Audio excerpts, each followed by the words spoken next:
Welcome to TheStreet.com TV. I'm Farnoosh Torabi. You're watching Wall Street Confidential. This is Jim Cramer, co-founder of our site. Yes. Hi, Jim. So, subprime blows up. I had a very bad experience with subprime yesterday. What was that? Very bad experience. Tell me about it. I ordered the 24-ounce T-bone, which was choice, rather than the 8-ounce filet. I went for volume rather than prime. I went for subprime, and the gist was that it was clearly an inferior meal. Oh, by the way, subprime of the actual lending thing is completely meaningless. I am now saying that if every loan in 2006 that was subprime blew up, $500 billion. If they all blew up, $500 billion. You would still not notice. I'd say that 2/3 of that mortgage paper was placed overseas. Germany's up 25%. It's just a drop in the bucket. What do people think that this stuff is all being taken down by Bank of America?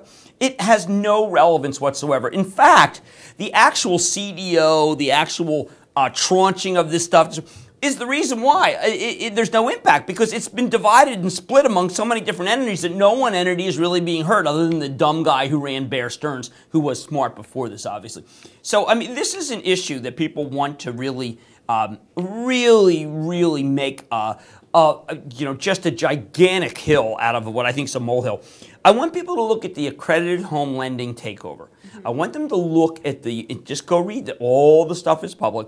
That was considered to be one of the 3 or 4 worst lenders in the country, okay? Worse than WMC from GE. Not as bad as New Century Financial, which had a lot of fraud, but maybe as bad as Novastar. I think Novastar is worse. All I want to do is encourage people to read it. I don't even want to draw conclusions from it anymore, because everybody has to get through this fear themselves. But the upshot of reading that document is that the worst lender in the country, really, arguably one of the 3 or 4 worst lenders, because they're all subprime, had about a 6% default. I'm saying, let's extrapolate. Let's take that to 100%. I still wouldn't be worried.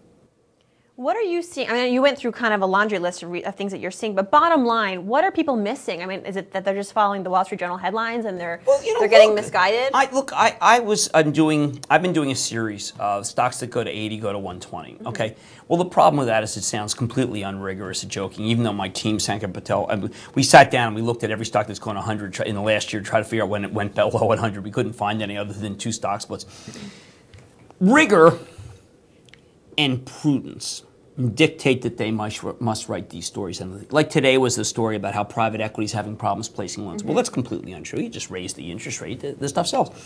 I think that what happens is that what kind of story is it to say that you know that of the 200 private equity deals, only 1 has failed? What kind of story is that? Why not focus on the one that has failed? Also, like the yen carry trade, it's really important for journalists to look like they are in the room with the big boys. So you talk about CDOs and you talk about subprime. It's a fascination with trying to prove that you know as much as the hedge fund managers. I have fallen, fortunately I was a hedge fund manager. Fortunately I've sold a lot of bonds. Fortunately I've owned this kind of bad paper and sold this kind of bad paper. And so I know that it's, the lack of importance it has versus U.S. Treasuries versus even agency paper. But that's not a good story either.